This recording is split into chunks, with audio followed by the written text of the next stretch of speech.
Welcome to episode 31 of the On the Air podcast. We are back to baseball, both in reality and in our little podcast universe. And it's great to have Glenn Geffner of the Miami Marlins joining us from his remote studios in South Florida. Glenn, welcome back to civilization and baseball's back. I'm sure this is a really fun time for you. It's a great time of year for sure, Aiden. Thank you for having me. First of all, I've heard a couple of episodes of your podcast and really enjoy it. You're doing great work. And I'm excited to be guest number 31 here. But you're right. It is great to be back to baseball. It was such a strange year last year. And while this year isn't going to be 100% normal, at least we're used to some of the strangeness, having gone through it for the 60-game season last year. And there'll be some people in the ballparks this year, it looks like. So little by little, we're inching closer to whatever our new normal is going to end up looking like when it's all said and done. But more than anything, just good to have spring training going, good to have baseball back. And being in Florida, they're wide open, have been for a while now. I'm sure they'll have the largest capacity, whatever that happens to be, of anybody in baseball. I'm sure at some point you're going to get back to close to full capacity, and it's got to be great to have fans in that ballpark for the first time in 2 years. It's going to make a huge difference. It was strange. Players will tell you it was strange last year. From a broadcaster standpoint, it's really strange when you have a big moment and you want to lay out for the roar of the crowd a little bit, and there is no roar of the crowd, or the roar is that fake hum of noise that you have behind you on the games last year. So it was very different. And it really, from a broadcaster standpoint, forced me and others to generate our own excitement. And you didn't want to get lulled into just the quiet of the ballpark. You needed to generate excitement. If it's an exciting ball game, even without the crowd on its feet, you needed to find a way to convey that. And that was one of the challenges we had last season. And to a certain extent, we'll have again this year. I'm kind of interested, before we get into your career, to kind of know about the remote broadcast. I've talked to a bunch of different guys, especially baseball, but I mean, you are a team radio guy. I don't think, other than maybe Kevin Brown, we haven't really had a ton of team local broadcasters on for baseball. What was that remote process like, and what was challenging, and what is it going to be like this year? Do you hope to maybe get onto the road at some point this season? I think that's a long shot. There's always a chance, and we can cross our fingers and hope that it happens. But I'm going into this season expecting to do all the road games remotely. We had a booth that we used at Marlins Park to broadcast the road games we played last year. It wasn't our regular home radio booth. That was where we sat for the home games, just as we normally would in a typical season. We were in a different booth down the hall where we could spread out a little bit. We weren't looking at the field. We were looking the opposite direction toward the hallway. And what we had was one giant television screen between my partner and myself. And that was called the multi-view, where you had, depending on the ballpark, 4 or 6 or maybe 8 different angles. The key one was the all 9, which is basically the view you get if you're sitting in the radio booth looking down at the field, and you can see everything foul line to foul line. You can see runners taking their leads. You can see where the defense is positioned before the pitch. On a ball hit out to right field, you can look up at that all 9 and see if the runner is going first to third, things like that. And there were views of the 2 bullpens. You could see if somebody was loosening up. There was a constant shot of the scoreboards. You could always look to see the count and things like that. But in addition to that one giant screen that the 2 of us shared, we each had a smaller monitor in front of us. And that's where we saw exactly what the fans watching the game at home on TV were seeing. And that's basically what we used to call the game. So it was very different. And one of the things I noticed very early on was watching that shot on TV that you always see looking for the center field camera. I felt early on like I was calling out the home plate umpires a lot, because I was constantly seeing exactly where the pitch was located when it came in, watching the StatCast graphic on every single pitch. And I said, well, it was called a strike, but it was actually a couple of ball widths off the outside corner. And after a while, I said, you know what, I'm talking about the umpiring too much. Got to ease up on that a little bit. So that was different. And it was an adjustment.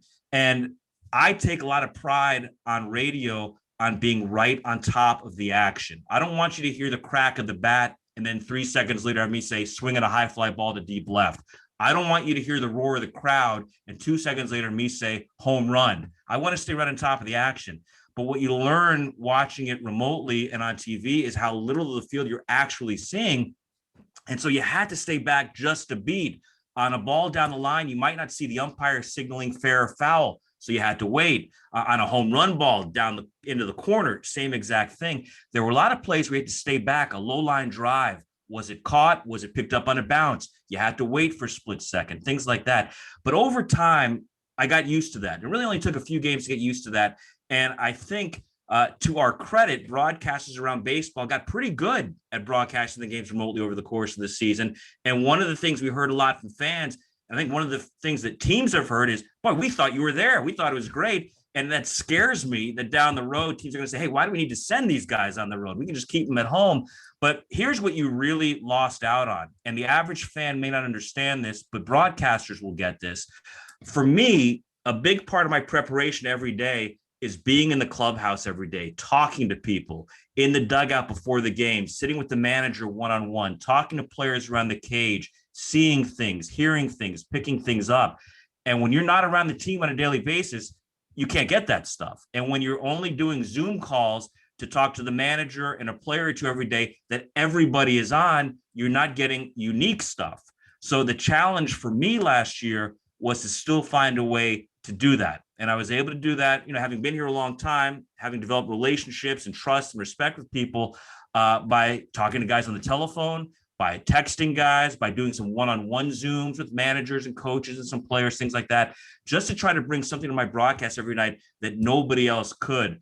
But that lack of access is really the biggest challenge. We do these games remotely. And even at home this past year and again this year, when we can't be in the clubhouse on the field, we don't have FaceTime with the players anymore. Yeah, it's interesting. That was one of the first things I wanted to ask you. What is it like with COVID really taking away the relationship aspect of this game, where you're not really able to go down into the clubhouse, maybe at some point this year with a mask, but you really weren't last year, and you had to do everything remotely. How did you continue to get those stories that you would normally get during batting practice or before a game that you couldn't get without access to the locker room? Well, the fact is, it took a lot of extra work, and I know a lot of us did that extra work. Not everybody did necessarily, but it did require text messages and private messages on social media and some one-on-one Zooms and things like that I was able to do with people.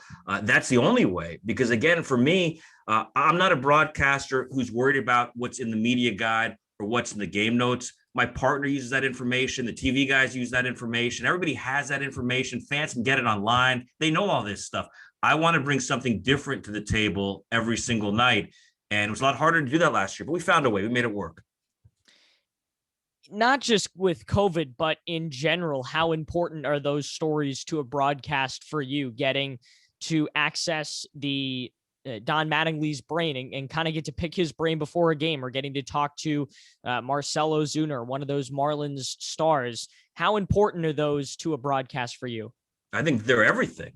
There's so much information out there now. If you're a diehard fan of a team, you know so much about the team when the game starts at 7:10 every night. You've read the newspaper, you've read whatever's online, you've seen whatever's on Twitter. You can go online to all kinds of statistical websites and grab all kinds of information that at one time only certain people had access to. Now fans have all that stuff.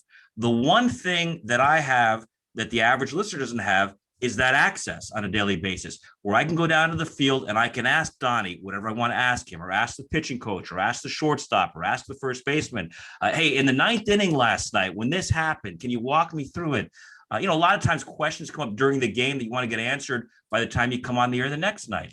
And when you're in the clubhouse, when you're on the field, around the batting cage, it's easy to get that information. When you're not, it's impossible. But that's the sort of thing that, to me, separates a really good broadcast from an average broadcast. And it's always been critical for me to have that kind of information. And while it was harder to get it last year, and it'll be harder to get it again this year, I found a way. We've made the best of it. I want to kind of go back to your career, and we always ask everybody when was the first time you really knew that you wanted to be a broadcaster? I know you wanted to do it from a very young age. You're right, but I didn't know that it was possible to do it really from a very young age. I became a huge baseball fan as a youngster. It was the only sport that I played. I collected baseball cards. I read every book I could find about the history of baseball. I wanted to know everything. This is in an age, though, really before ESPN, before certainly the MLB app and access to every game on TV or on your phone. When I grew up in Miami, we didn't have a major league team down here. So what I had was every New York Yankees game on the radio on a nightly basis on one of the Miami radio stations, and one Yankees game a week on television Tuesday nights, plus the game of the week on NBC every Saturday. And in those days, it was Joe Garagiola and Tony Kubek. And whatever the biggest game in baseball was, that was the game of the week. The Red Sox and the Yankees, or the Dodgers and the Reds, whatever it might have been. This is back in the 1970s. And every Saturday at 12:30, I'd watch This Week in Baseball with Mel Allen. Then at 1 o'clock, it was the game of the week. So I had 2 games a week on television, Saturday afternoon and Tuesday night. And I'd fall asleep listening to Phil Rizzuto and Bill White and Frank Messer calling Yankees games on the radio just about every single night. And occasionally when the Yankees were off, the same station would play a Red Sox game or maybe play an Orioles game. And I just was engrossed by baseball on the radio, especially. I love the sport, but I love the art of painting the picture, the ballet of doing baseball on the radio. When I went to high school, there was no TV station or radio station on my high school. And it was a big high school in Miami, but it was just a very different time in the mid 1980s at that point when I got to high school. When I got to college at Northwestern, I went to study journalism. And my dream was at that point to cover Major League Baseball for Sports Illustrated, which was a juggernaut of a publication at that time. And unfortunately, it's not what it once was anymore. But during New Student Week of my freshman year, I saw a sign up that they were having auditions for the student radio station. And I turned the clock back, and I knew that from the time I was 7 or 8 years old, I used to go into my bedroom and I would turn the volume off on the game of the week on TV or that Yankees game on Tuesday night, and I would broadcast the game in my bedroom. And if the Yankees were playing the Red Sox, I'd line up my Yankees baseball cards and my Red Sox baseball cards, and I'd have statistics for everybody. And so I was calling World Series games in my bedroom when I was 7, 8 years old. So by the time I'm a freshman in college, I figured, hey, I've got as much experience as anybody doing this. So I auditioned for the student radio station and got involved from day one at Northwestern. And really, that was the defining experience of my 4 years in college. Over the course of those 4 years, I had the chance to broadcast Northwestern football, basketball, and baseball games. We did talk shows. We did all sorts of special events, things like that. So when I came out of college, I had a tape because you can't get a job without a tape. And I never took a broadcasting class at Northwestern. I took journalism classes as a journalism major, but I'm actually glad that I didn't study broadcasting. I got my broadcasting experience doing real world broadcasting work, but what I got more importantly was a well-rounded education, a journalism education that taught me how to ask questions and how to look for answers. At Northwestern, they force you not just to take classes in your major, but to get a well-balanced education. So I minored in Spanish, I minored in U.S. history. I took a lot of economics classes. I took different things that, if you think about it, really pay off in the world of sports these days. Government and politics. There's so many tie-ins between the sports world and medicine these days, the sports world and criminal justice, the sports world and economics. And this education that I got really prepared me to understand sports, while at the same time I was able to call games and start getting experience like that. And that led to an unpaid internship right out of college with the Baltimore Orioles AAA team at the time, the Rochester Red Wings in Rochester, New York. I loaded up my car. I'd never stepped foot in Rochester in my life. To me, all Rochester was a line on the back of Cal Ripken Jr.'s baseball card. I knew he had passed through town, but I started out as an unpaid internship, and I paid my bills by making mascot appearances at $25 a pop. And that turned into a full-time job doing PR and filling in on the radio broadcasts a little bit, and eventually became the number 2 broadcaster and finally the lead broadcaster in Rochester. And that was the start of my career. How important is it for a broadcaster to be well-rounded? I always think of Kevin Brown or a Jason Benetti when I think about kind of guys that are really well-rounded, because those are guys who you could talk to them about a baseball game, but you could also talk to Jason Benetti about like legal theory. He's a law school graduate. He went to Wake Forest and law school. You could talk to Kevin Brown about a Broadway show. How important is it in this realm, especially in baseball, where you have so much time to fill and so many moments of dead air? How important is it to be well-rounded? I may not talk legal theory like Jason, but I can talk Broadway with Kevin Brown with you. I'm a big Broadway guy. So I think it's critical. And you nailed it when you talk about baseball specifically, because there is so much downtime, because it is a 162 game season. It's not 16 games where every game is do or die. It's 162, and a lot of them are going to be 9-1 in the 4th inning. and you've got to find a way to entertain and to inform at times like that. So that's where I fall back on my interest in history. And if I'm in Philadelphia or if I'm in St. Louis and you look out and you see the old courthouse, which was where the first Dred Scott decision came down in St. Louis, and you can talk about things like that. And it may not be for everybody, but to me, it's a way to help fill the time, to help bridge the gap a little bit that you're going to have over the course of 162 in a long season. And whatever it may be, I've always been a curious person, somebody who likes asking questions. And I think that helps. It gives you things to talk about, to think about. And I think it takes the broadcast in some interesting directions over the course of a long season. In addition to broadcasting Northwestern, obviously you're a full-time student.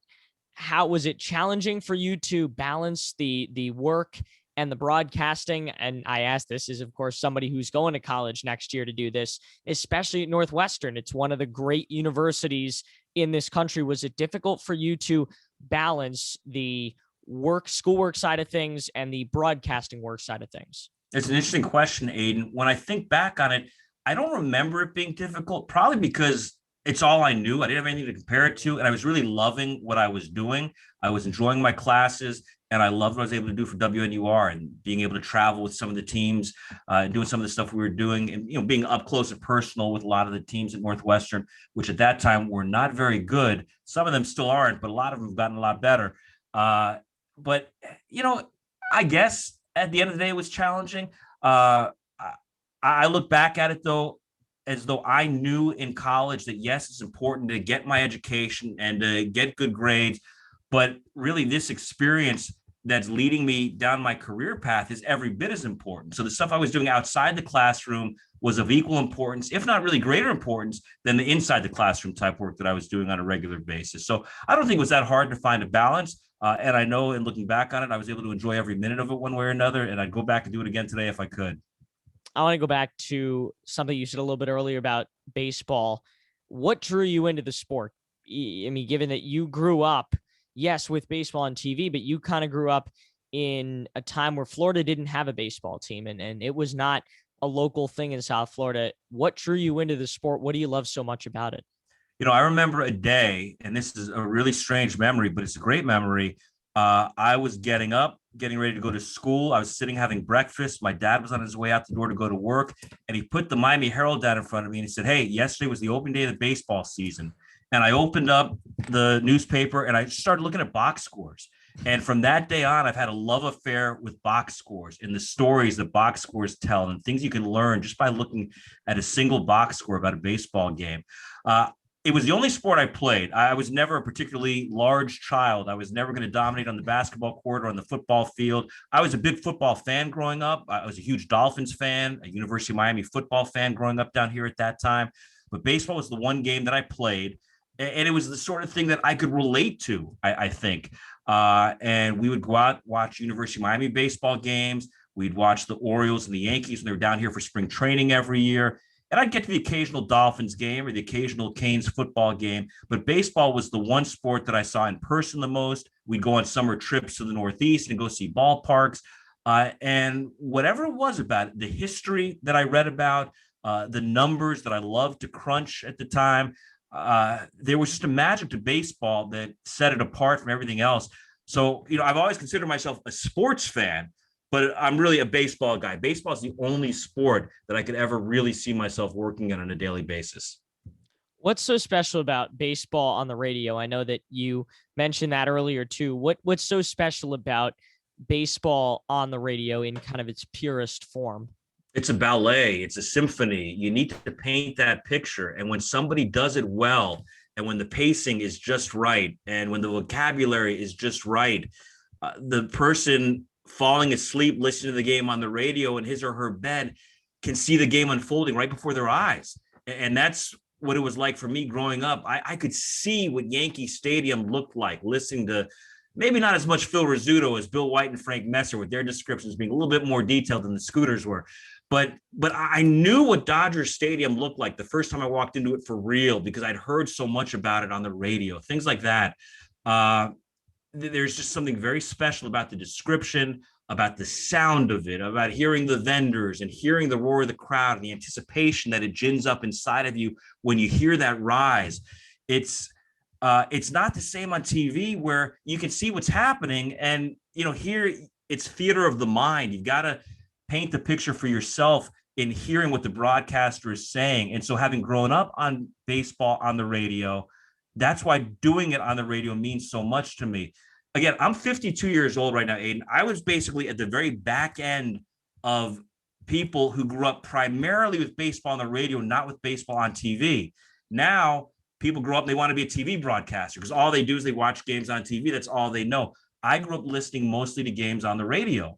And that was always what I wanted to do. I've done some TV. And it's different. In many ways, it's similar, but in a lot of respects, it's different. But there's such a challenge to doing the art of baseball on the radio and doing it well, and especially doing it night in and night out. I know a lot of people think, oh, I could do a home run call as good as that guy. I can call a big moment as good as that guy. Yeah, but go do it for 3 hours and go fill the time between pitches. And when the hitter steps out, and go do it again the next night and the next night, and do 16 days in a row and 21 out of 22, and go do it when your team is 30 games out of first place in August. Go do it every night and bring energy and bring something of interest to the broadcast every night. I love the challenge of doing that. And it was something that I somehow realized at a very young age. And I've been lucky to kind of live out that fantasy. Yeah, they always tell you, I've talked to a bunch of different broadcasters. That's what they always tell you when you're making a tape. They don't want the greatest hits. They want just an inning of maybe 5 minutes of no scoring. You're exactly right. Is that something you look to when you get a tape from somebody? I want to hear a couple of highlights. There's no question about that, but I'd rather hear you do 2 or 3 just routine innings. And there might be a run here, there might be a double play there, but I want to hear how you fill the time, how you pace yourself, how you get from pitch to pitch, hitter to hitter, inning to inning. That's what I want to hear, because that's the challenge. Again, anybody can listen to a bunch of highlights and say, hey, that guy's really good, but let me listen to this guy for an extended period of time and see what it sounds like. And you're exactly right. That's what I want to hear.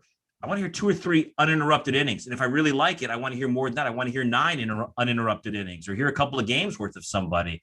It really is something that you can only fully grasp when you listen to it over an extended period of time. What did you learn from growing up listening to Mel Allen and Vince Scully and some of the greats of that generation? Because I always feel like I missed that great generation of baseball on the radio with Mel Allen, Vince Scully, Red Barber, to an extent, John Sterling, but at least he's still around now to listen to. What did you learn from those guys? And what do you still, there's still aspects that you have in your calls today from them? Well, I may be an old man at 52, but Mel Allen and Red Barber were before my time. So let me set the record straight on that one. And the other thing that's funny, you talk about listening to Vin Scully growing up. I heard Vin do a little bit of network television, but this was a time when you couldn't listen to any Dodgers game you wanted to on your phone or on Sirius XM or on MLB.com. So you were restricted to listening to games on the radio that were on in your market. And actually, when I got out of college and moved to Rochester to work in AAA with the Red Wings, one of the things I did was, coming out of Northwestern, I had friends all across the country. I sent all of them cassette tapes, which you may have never heard of, but that's how we used to record things. And I said, hey, you're in Cincinnati. Can you record Marty Brennaman, the voice of the Reds, for a couple of innings, and send me a tape so I can listen to Marty Brennaman? You're in St. Louis. Can you send me some Jack Buck that I can listen to? You're in LA. Send me some Vin Scully. And I did that with friends all across the country so I could hear a lot of different broadcasters. And to this day, when I speak with aspiring broadcasters, I tell them, go out and listen to a lot of different voices. Don't just listen to the men or the women who call your teams and the people you hear all the time. You got to hear different styles. You got to hear the way different people do different things. And you may like it, you may not like it. There may be things that you can pick up. There may be things you hear that you say, I definitely don't want to do it like that. But you want to hear as many different voices as possible. Just like if you want to be a great writer, you've got to read great writing. if you want to be a great broadcaster, you got to listen to a lot of great broadcasting, not just one person with one style. Sometimes I'll get a tape from somebody and I'll know he grew up in St. Louis because he sounds just like Joe Buck. His inflection is the same as Joe Buck's, who did the Cardinals for a long time. A lot of people have that Vin Scully in their voice. You don't want to imitate somebody. You don't want to sound like Vin Scully, or you can't be John Sterling. There's only one John Sterling. You have to be yourself. But that said, there are certainly things that you can pick up by listening to a lot of different broadcasters. And so you mentioned Vin Scully. He's somebody I heard do TV as a youngster. But really, it wasn't until I got older and got out of school that I was able to start listening to a lot of different voices all across the country. And you try to learn something from everybody you listen to. I'm curious about your background in PR, because that's something that has been a consistent over your career. You went from PR to play-by-play to PR to play-by-play. That kind of PR was kind of the buffer in between play-by-play gigs. What was your background in PR? How did you get into it? And what is that job like in the minor leagues and in the major leagues? Well, I'd studied journalism at Northwestern, and I'd done broadcasting. So I had a writing background and I had a broadcasting background. When I got to Rochester initially as an intern, they didn't have a PR director. So they said, you can, as an intern, basically do all of our PR. You can write the game notes every day. You can write the media guide. You can write the game program. You can create all the brochures the club puts out, the ticket brochures and the sales brochures and things like that. You're going to be the guy who's going to facilitate the interactions between the media and the players. So that led to me becoming the full-time PR director of the Rochester Red Wings eventually. And then in the minor leagues, most broadcasters do PR as well. So that enabled me to do PR and be the number 2 broadcaster, do PR and be the lead broadcaster. And when my initial chance to go to the major leagues came about, and when I finally decided to accept a job in the major leagues, it wasn't in broadcasting, it was as a PR director with the San Diego Padres. So I went to San Diego to do PR, but they knew of my broadcast background. They were able to work me in on some things. I hosted a daily spring training television show that we did every day, the Padres Report from Peoria, Arizona. And that led into a weekly show during the season. And that led me into filling in on some radio and television broadcasts over time, then eventually broadcasting full time at the end of my time in San Diego, working with the Hall of Famer Jerry Coleman and the great Ted Leitner as well with the Padres. When the chance came to go to the Boston Red Sox after 5 years in San Diego, initially I went to Boston as the vice president of communications. And again, it was under some of the same people. Larry Lucchino, who had been president of the Padres, had gone to the Red Sox.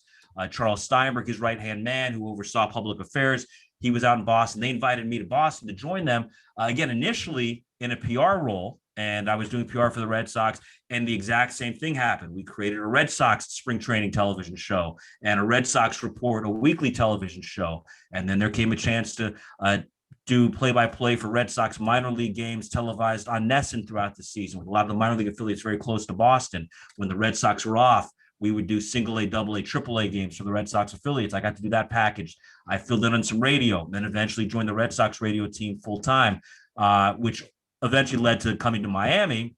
Having grown up in South Florida, the Marlins reached out to me, offered me the job to come down here, and there was never any PR involved down here, just to broadcast 100% of the time, now going into my 14th year. But by being in the front office, by getting that experience that I had, it really uniquely set me up to have a fuller understanding of what goes on with a Major League Baseball team. I literally sat in Theo Epstein's office as the Red Sox VP of Communications, the head PR guy, in the seconds leading up to the trade deadline in 2004. Should he trade Nomar Garcia-Parra? Is this deal going to go through? You see what goes on in situations like that. I would be in the draft room every year. You come to understand how the draft gets done. I knew everything that went on at the winter meetings behind the scenes, and how trades get made, and how free agents get signed, and things like that. I had a lot of interactions with agents, and I was in marketing meetings and ticket sales meetings, promotional meetings, and how do we get the message out? How do we spread the word? So now, as a full-time broadcaster, 100%, I've got all that experience, and I ought to be the best PR guy the Marlins have, because I've got a voice, I've got a microphone every night, and I'm talking to Marlins fans. So I'm the guy who has the chance to get their message out, but I'm also someone who, because of my experience, has a very unique understanding of messaging and how you say certain things and why you say certain things and why you don't say certain things. So I think all those experiences, when you put them together, really helped me bring something very unique to the radio broadcast on a daily basis. When you got to these organizations, whether it be with San Diego or Boston or Rochester with PR, did you come in thinking this is going to lead to play-by-play, or was this truly you thought I could be here 5, 6, 7 years just doing PR for this team? Yeah, every job I ever took, in all seriousness, San Diego, Boston, Miami, I took it thinking I'm going to be here the rest of my life. And you learn it never necessarily works out that way. When I went to San Diego, I said to myself, I'm a PR guy now. Broadcasting was fun. I've left it behind, but I need to fully immerse myself in what I'm doing. I'm a full-time PR guy. I can't worry about the broadcast stuff. And they dangled some in front of me, and I did it. And even as that was happening, I never thought about transitioning until they came to me with the chance to go on the radio full-time. I said, you know what, let's do it. So what it was more than anything was the fact that they had a well-rounded employee who could help them in a lot of different ways. And it worked out for me. And by the end, particularly doing PR in Boston, and in the years I was doing PR in Boston, 2003, 2004, especially those 2 years were such insanely fun, exciting, crazy years for the Red Sox, where the Red Sox were literally at the hub of the baseball universe, losing game 7 to the Yankees on the Boone home run in the ALCS in 2003. That was my indoctrination to the Red Sox. Then coming back from 3-0 down against the Yankees to win the ALCS in 2004, winning the World Series for the first time in 86 years, all of that set off. The Red Sox became such a huge international story that doing PR for the Red Sox at that time, I'm sure shortened my life. It was insane. And not just, talking to Boston baseball writers and not just national baseball writers, but when Barbara Walters is calling you at home and Katie Couric is calling you at home and Queer Eye for the Straight Guy is coming out to spend a week at spring training and you name the show, it was Red Sox all day, every day, all over the place. And being the PR guy at that time was exciting, but it was also quite draining. And by the time they gave me the chance to move into the broadcast booth full time, I was ready for a breather. I was ready to have an off season, a more normal off season. I was ready to be able to maybe leave my job at the ballpark a little bit more than I had been doing PR, especially in Boston. Your first real major league job, you kind of mentioned it already, was in San Diego with the Padres. With Jerry Coleman and Ted Leitner. That's one of the great duos we'll ever see in Major League Baseball. I unfortunately wouldn't know them as well because I'm an East Coast guy, but out on the West Coast and in San Diego, they're legends. They're both Hall of Famers. What was it like to work with such a staples of the industry and kind of learn from them in your first major league job? I try to take something from everybody I work with, and every broadcaster is different. Just like anybody you deal with in any phase of life is going to be different. So there are things you learn from different people, and Ted and Jerry were two people I learned a lot from. I'll be honest though, initially it was a very awkward situation. I knew Ted and Jerry, having been the PR guy, having worked with them closely in my early years in San Diego. But what the Padres decided was Ted and Jerry were great. They had their shtick. They did their thing every night. But somebody decided they wanted to add a little more information to the broadcast. So I was dropped in, literally wedged in between Ted and Jerry, a third man in the booth, literally and figuratively, a third wheel. And the idea was if Ted missed a game for various things that he had going on, or Jerry missed a game, I would do some play-by-play. But for the vast majority of the games, I was doing color commentary for 9 innings. And I'm not Tim McCarver or Joe Morgan or somebody like that bringing that sort of analysis to the game. The idea was I would jump in with stats and stories, little nuggets. And Ted and Jerry had been together. They had been Ted and Jerry for decades, for about 30 years at that point. Almost 30 years at that point. And so it was awkward for all three of us. And to their credit, they could not have treated me better.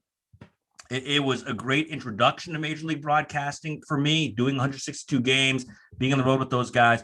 But it was a less than ideal situation, quite honestly, for me in terms of growth and in terms of comfort. And it was the same for them. I was very sensitive to the awkwardness of it for Ted and Jerry. So at the end of that year, I told you I thought I'd be in San Diego forever. And we loved San Diego, loved living there, loved everything about it, had a million great friends there. When the Red Sox came to me after that year and said, hey, would you like to join us in Boston now? It felt like the right move. When I got on the radio in Boston, it was a very different situation. I was part of the broadcast team with Joe Castiglione. We did the games every night. And like Ted and Jerry, Joe was unbelievable to me, a great friend, a great mentor, somebody you could learn so much from watching and listening as he goes about his work on a daily basis.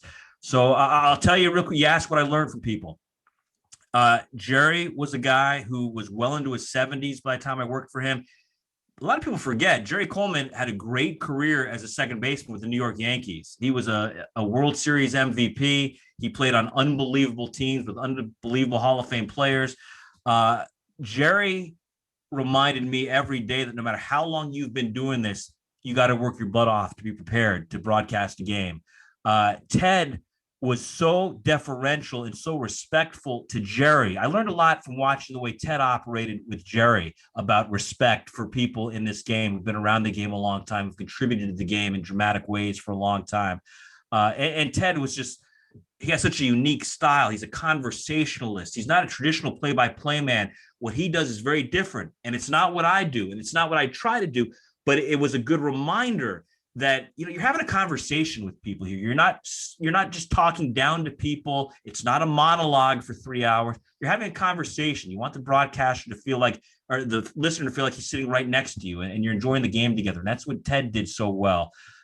Joe Castiglione is a guy who is so technically sound at what he does from a broadcasting standpoint. He's a guy who says so much in so few words. He maximizes the efficiency of the words he uses in speaking. I'm not doing a very good job of that right now. I'm being very long-winded. But Joe was a guy who also treated people so well. Every city you went into, people couldn't wait to rush into the booth and see Joe and catch up with Joe. He had so many friends everywhere because he's been around the game forever, but he always treats everybody so well, like they're his best friend. And that's another thing that I took from Joe that I try to live up to this day. But I think it's important wherever you're working to really study the people you're working with, the people who you aspire to be like, and see how they do what they do and figure out what individual people's strengths are and what you can take from each person you're working with. What did you learn from, and you kind of mentioned it already, but what can you learn from guys like Joe Castiglione and Dave Van Horn and Ted Leitner and Jerry Coleman? Some of your partners in the major leagues have been incredible broadcasters, so well known in the local communities. What can you learn from them, and what have you used or taken from them to kind of use in your own calls? Well, let's say this. First of all, Jerry Coleman's in the Hall of Fame. He's a Hall of Fame broadcaster. So is Dave Van Horn. Joe Castiglione has been a finalist for the Frick Award, and he should win it. He should be a Hall of Famer. And Ted Leitner should get a Frick Award at some point one of these years also. But no, my point was, I've worked with 4 guys who are either in the Hall of Fame or should be in the Hall of Fame. And at some point, somebody's got to look at me and say, hey, this guy deserves some credit, doesn't he? He has created Hall of Fame broadcasters everywhere he's gone. So I'd like to get some credit for that. But, you know, again, what I learned is everybody is different and everybody has his own style. And what Dave Van Horn did to get himself to the Hall of Fame is nothing like what Jerry Coleman did. But what both did is completely Hall of Fame worthy in a very different way. Dave is the consummate professional. Another guy I talked about who, no matter how long he's been doing it, and Dave is now 81 years old, and this is going to be, I believe, his 53rd season coming up, still works his tail off getting prepared on a nightly basis, has a lot of questions he's trying to get answered, wants to make sure that he's got everything he needs to do the broadcast each and every night. And it's refreshing for me, and I think it's a great influence for younger broadcasters to see guys who've been doing this job as long as Jerry Coleman did it, as long as Dave Van Horn has been doing it, still putting in the work night in and night out, not resting on their laurels. It'd be very easy to rest on your laurels. If I had a voice like Dave Van Horn's, it'd be very easy to rest on just having that voice, which is so perfect. But he puts in the work each and every night. He's a pro's pro. Another guy, like I talked about with Joe Castiglione, who's a consummate gentleman who's got friends everywhere. And like I said, you just try to pick a little something up from each of these people, and little by little, by osmosis, you absorb some of this stuff, and hopefully some of these best qualities become part of what I do on a nightly basis. Before we get to the final 3 questions I ask everybody, I want to hear about the partnership you have had with Dave Van Horn kind of recently over the past 13, 14 years with you in Miami. What is it like to do a two-person broadcast booth that has two play-by-play guys in it, where you have to do color for half the game, he's got to do color for half the game. How does that dynamic work, and were there challenges at all when you two first met? It's a very good question. It's an important question. And when you look around Major League Baseball, most radio booths these days do have two play-by-play people. And as time goes on, I'm happy to not say play-by-play men, because you're seeing more women getting involved, which I've been a big proponent of, and I want to see more of that. We're actually transitioning this year in 2021 with the Marlins to a different situation, where I'm going to do about 2/3 of the games, 9 innings of play-by-play. Dave will do about 1/3 of the games, 9 innings of play-by-play. And on a nightly basis, we're going to work with an analyst. We're going to change to that different kind of broadcast this season. But speaking to what we've done for the last 13 years, it is different when you have two play-by-play people. And we split the game 5 innings and 4 innings. The way I look at it, when Dave is doing play-by-play, I want to be a second set of eyes for him, because when you're doing play-by-play, you're pretty locked in on the baseball. And I love to have my eyes darting around the ballpark at all times, trying to know what's going on everywhere in the park at all times. But at the end of the day, I got to keep my eye on the ball. I can't miss anything where that baseball is. But when Dave is doing color during my innings, he can be watching where the right fielder's positioned. And if the ball to the gap in right center didn't get caught, he may know it's because the right fielder was way over toward the line. Or when somebody scores from first base on a double and you're doing color, you can jump in because you saw that he got a great read on that ball. He knew off the bat it wasn't going to be caught. He was running hard all the way, and that's why he scored from first base. So I think having that second broadcast from the booth, when it's not a straight analyst, for one thing, is a second set of eyes to have, and it really helps add to the broadcast. So maybe when Dave does the actual play-by-play call, I can then jump in and kind of fill in some of the blanks as to add a little bit more color to what might have just happened on the field. Some things maybe I saw that he may not have seen. So we try to complement each other in that way. Last 3 questions I ask everybody: who's a broadcaster that you've always wanted to meet, dead or alive? Who I've never met? Yes. It would have to be Phil Rizzuto, the Scooter, who I told you I grew up listening to. Phil Rizzuto. He had such a love of the game. He was so much fun to listen to. He was crazy. He would jump out of his seat when lightning would strike. He had his funny phrases and calling people huckleberries and all that stuff. I loved listening to Phil Rizzuto. I think of Phil Rizzuto as a guy who never forgot that at the end of the day, the game is supposed to be fun. There's a lot on the line every night. People are making a lot of money. Fans care a lot about what happens on the field. But at the end of the day, it is still a game. It is still entertainment. And Phil Rizzuto brought that to the broadcast every single night. My first year in the big leagues was 1997. And his last year broadcasting was 96. So I never got to meet him. And he's the one guy. I got to meet Harry Carey and Jack Buck and Vince Scully and Ernie Harwell and go on down the line. But I never got to meet the Scooter. So he's the guy. What has been your favorite stadium to broadcast from in all of Major League Baseball? I was fortunate enough to go to Marlins Park, so I know Marlins Park is definitely one of the best places to watch a game. But what are some of the places that you like to enjoy a game? For me, and I'm biased, Fenway Park is number one. The energy, the intimacy, the fact that it could be a Tuesday night in April with Kansas City in town, but it feels like a playoff game every single night. When I got to Boston in 2003, they began a sellout streak on May 15th of that year. From May 15th of my first season to the time I left the Red Sox, every single game was sold out. So by the time you got into the postseason, it felt like any other game because the energy every night was so through the roof. And that makes you a better broadcaster. You can feel that. You're such a part of the game at Fenway as a fan. Fans really do influence the game there. And I love that element of it. I love the beauty of it. It's so picturesque, the Citgo sign and the green monster and everything about it. So for me, if I could only pick one, and there are others I love, but Fenway's number one for me. You've given so much of it so far today, but what advice do you have to young kids like myself and many others that want to get into the business calling baseball or just calling games in general? You've got to get out and you've got to call games. And I know you've been fortunate to do some stuff in your hometown.